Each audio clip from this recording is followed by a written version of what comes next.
Hello and welcome to Weird Christianity. Welcome. I thought I would just try this kind of new.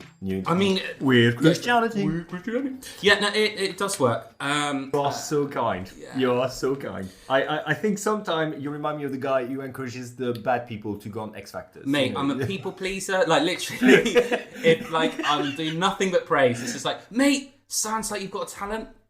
Modicum of a talent. Like, yeah, you want to get up in front of people and laugh at you.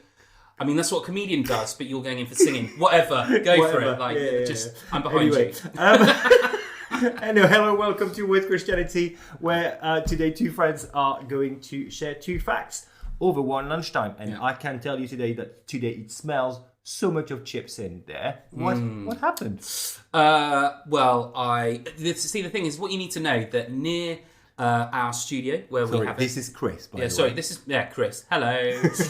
Near our studio, like literally right next door, before I come down into this studio of Andy's Marvellous Dungeon, that's what we're calling it now.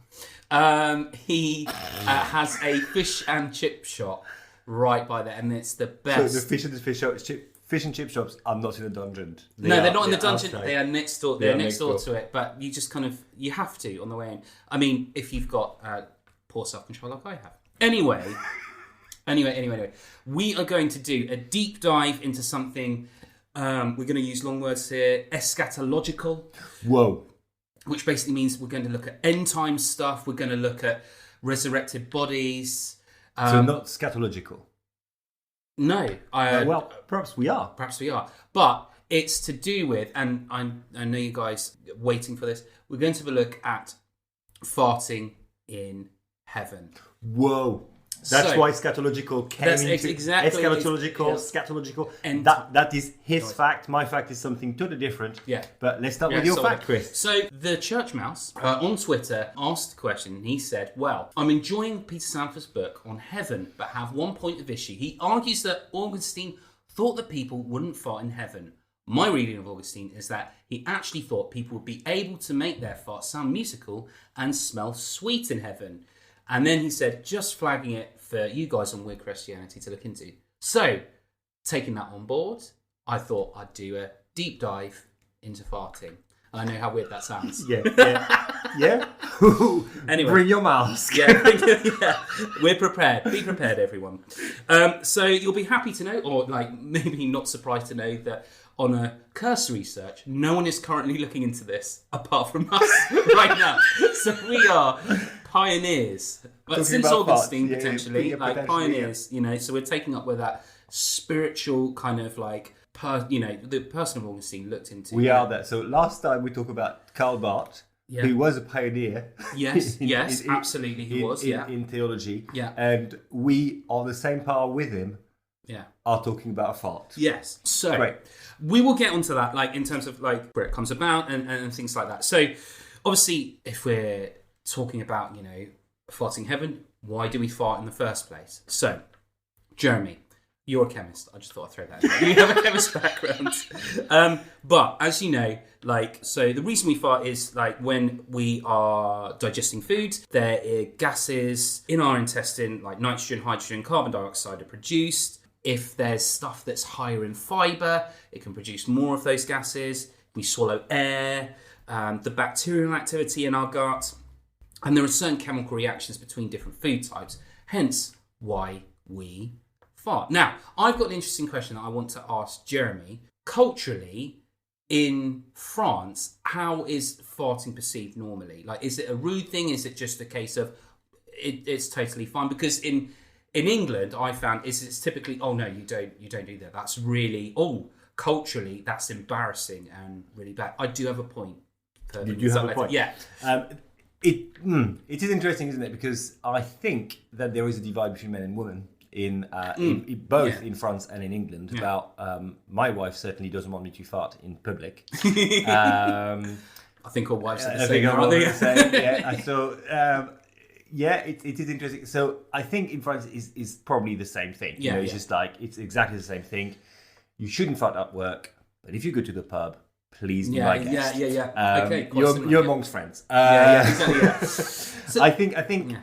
But what is interesting when you talk about culture, I was working a lot with people from Afghanistan and from Middle East background, and had to learn quite a lot of the culture. And one of the things that I had to do was to go away from the room to fart, because even a silent fart was not acceptable. And that was amongst other men. So that is...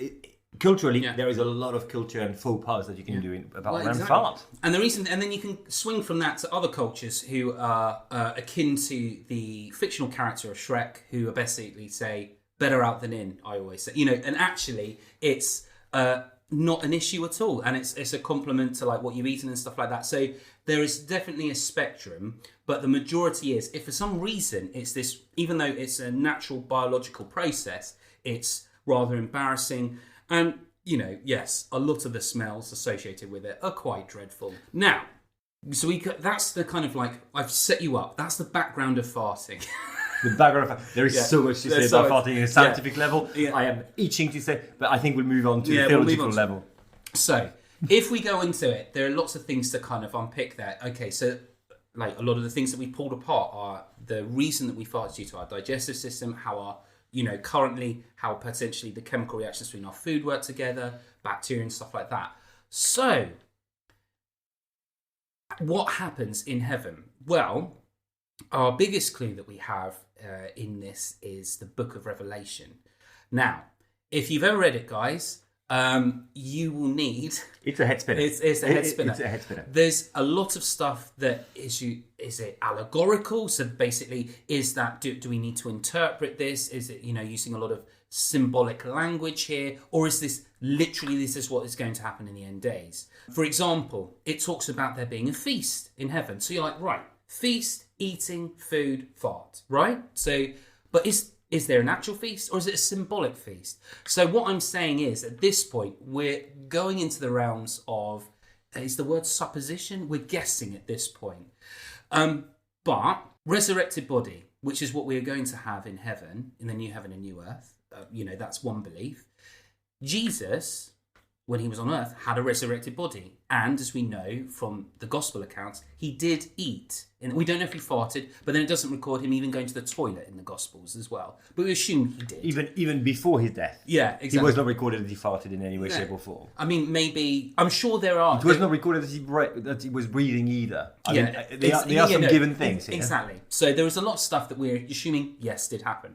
But, so we know that whilst it might not be necessary in heaven for us to even eat, there's clearly something that still does happen, because Jesus, our forerunner as Christians, shows us that he still did eat. He still broke bread, and he fried the fish, didn't he, with the disciples and ate. I'm just a big foodie, and I just really feel that we would be really missing out in heaven if there wasn't a feast or anything like that. But just putting it out there. Yeah. There is this idea that fart will sound musical. Yeah. And fart would smell sweet in heaven. So now, only 1% of our farts smell. I did not know that. No, yeah. So scientifically, only 1% of our farts smell, and that's because the smell is not the gas. It is the bacteria that is attached to the gas. So it depends very much on what you are eating that will influence the smell of it. So they are food that will make it smell a little bit worse, like dry apricots is a good one. Okay. That's a killer. Great for constipation. Yeah, great for constipation. Really release. But if you go on a date, no dried apricots beforehand. Along with spaghetti bolognese, just like another one, apricots. Just no. So there are things like that. So the gas we produce not really smelly, and quite a lot of our fart that we do, especially during the night, will not smell that much. They would be louder if our anus is more relaxed. Well, which will happen when you sleep. Heaven's quite a relaxing time. And if you wake up in the morning, usually you have a big loud fart coming out of bed, and that's because your anus is really relaxed. There we go. And that's why it just kind of goes. So somehow our anus would have to have a special shape to make a different sound. Yeah, okay.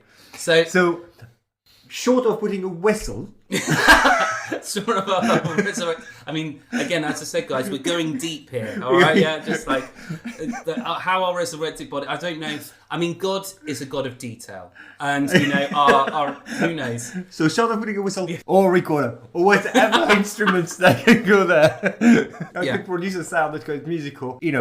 Possibly, but again, just like physiologically, a little bit difficult. Yeah. So now, sweet. If you want your fart to smell of a specific smell, you can eat some pills. You can buy some pills online that will make your fart, make even your poo smell good. We should say at this point, please obviously check any pills with your current doctor and don't just buy them online. Yeah. Just like, because there are those pills that you eat them and you think that everything smells good.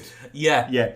Those are not the pills I'm talking about. No, yeah. There's also, isn't there? There's this other chemical thing where you can have, I saw it in a program where you can eat it and then eat a lemon, and instead of tasting bitter, it tastes really, really sweet because it does something to your taste buds. Yeah. Anyway, like we've gone on a tangent. We talked about taste buds a few days ago, haven't we? It's just kind of Proton tastes sour. I mean, it's just like. That is just kind of. I mean, yeah. I wouldn't want to be the person where it's just like, just open your mouth. We're just going to fire proteins. Now, what does that taste like? I can't feel my tongue. It's like, okay, great. But when you can feel your tongue again, what does it taste like? It tastes sour. Yeah, it's like, okay, great, cool. We'll write it down. Yeah, anyway, look into it because it is great. If you are interested in science, and especially in those kind of things, then feel free. However, going back to farting. The farting thing. What is interesting is that Augustine was part of a group that believed something quite interesting about farting. Yeah. He believed that farting... Yeah.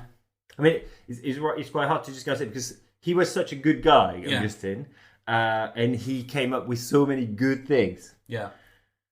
But it was actually the act of freeing divine light out of your body.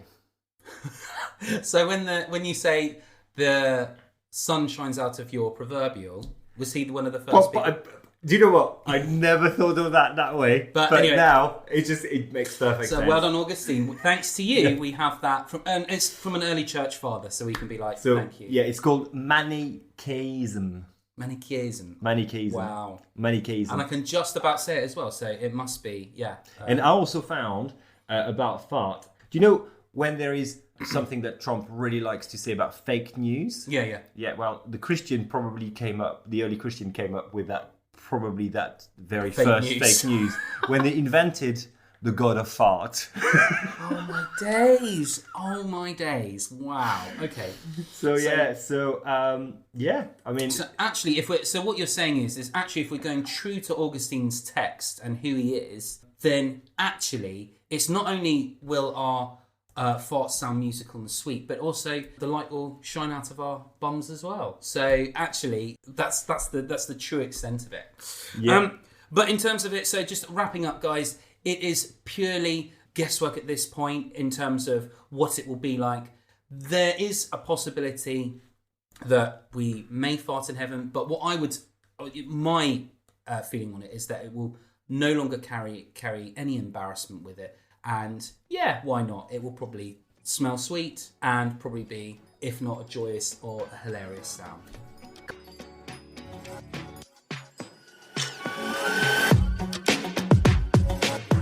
What is the fact that you'd like to mention? Well, the fact that I'd like to bring this time is about the King James Version of the Bible. Okay. And whether Shakespeare was the inspiration in the way it was written. So the King James Bible. So just refresh me on what that is like. Are we talking the New King James or are we talking the original King James version? Okay, so for people out there that are not quite know quite much about Bible's translation and things like that. So King James Version was a Bible that was King James. Oh, well, yes, I was going to say probably. So that's the King James of the UK, England. Sorry, King James of England. Sorry for any Scottish out there, for any Welsh out there. Sorry, guys. King James of the France, not France at all. Now I got entire Europe against me. Yeah. Oh no. The Irish are coming. Yeah. Oh. No. Okay. King James of England. Wanted a Bible that was written in plain English for people to read. And he asked Tyndale to do that work. So we're talking, 17th century. I mean... So the New King James is an easier version to read. I was going to say. So, because the King James version has a lot of thy and thou, which you do find in Shakespeare. Yeah. Or in particular, people like to pray to God in these and that. And I don't know what they're saying, but I do feel like saying amen at the end. Good. So that is the background to my fact. Yeah. But of course, do you know who else lived at this time when the King James version I'm assuming as you brought it up in your fact, it's going to be Shakespeare. It's going to be Shakespeare. Yeah. Shakespeare was living around that time as well. Dun, dun, dun. Surprise! So, there have been a lot of writing, more than one writing, about it. Just kind of, did Shakespeare inspire the way that it is written? Oh, okay. And the answer is probably not. Nice idea. Probably not. No, it's just, let's be clear about this. It's quite interesting to just kind of think about it, but Shakespeare was writing in the way that people spoke at the time. Okay, yeah. So and while he invented a lot of words and a lot of saying, a lot of idioms, he spoke like the people at the time. It's like if you write a book using the English of now, and then several centuries later, someone says, well, Chris must have been inspired by Jeremy because he speaks the same English. Yeah, right. Okay. So that kind of thing. Yeah. Well, I'm probably the wrong example because... Mate, what are you talking about? Your English is better than mine. In fact, you can kind of go, actually, Chris, do you actually know the derivative of that word and what it means? I'm like, no. And you're like, yeah, because you said that wrong. We were probably the wrong people to talk about it. Yeah, maybe... No, because I'm not even good with French. But there are some hilarious things that has happened when the Bible was translated into King James version, into this King James version. 8,000 copy of this Bible was printed, and then they discovered that they had a big mistake in it. Yeah. It was probably written by a person who was dyslexic, because in Jeremiah they replaced sin no more with sin on more. What is that? Yeah, it's just no on, same thing, isn't it? You're just dyslexic guy just kind of going for it. Oh, bless. 8,000 copies. I mean, that is probably, there are some other interesting errors in the King James version. But what I would like to play with you is a little game. Cool, no worries. I love games. You love games. Are you ready? Okay. So it's very simple. Yeah. You have to tell me whether it is from Shakespeare, a quote from Shakespeare, or a quote from the King James version of the Bible. Great, I know very little of both. So this could be... That is fine. This could be bad. Yes, this could be bad. So... Okay, here we go. Here we are. Dun, dun, dun. That's my music for the Andy, quiz please game. edit and put a different tune but anyway, whatever. Music, To thine own self be true. King James or Shakespeare? I'm going to say Shakespeare. Whoa, Hamlet. Wow. 3. Guys, well honestly, done. I was on the fence there. I was just like, it could be. Okay, yes. The love of money is the root of all evil. It got to be King James, right? Yeah, 1 Timothy 6:10. Yes. Okay, I'm doing better than I thought. That is great. In the twinkling of an eye. That is King James.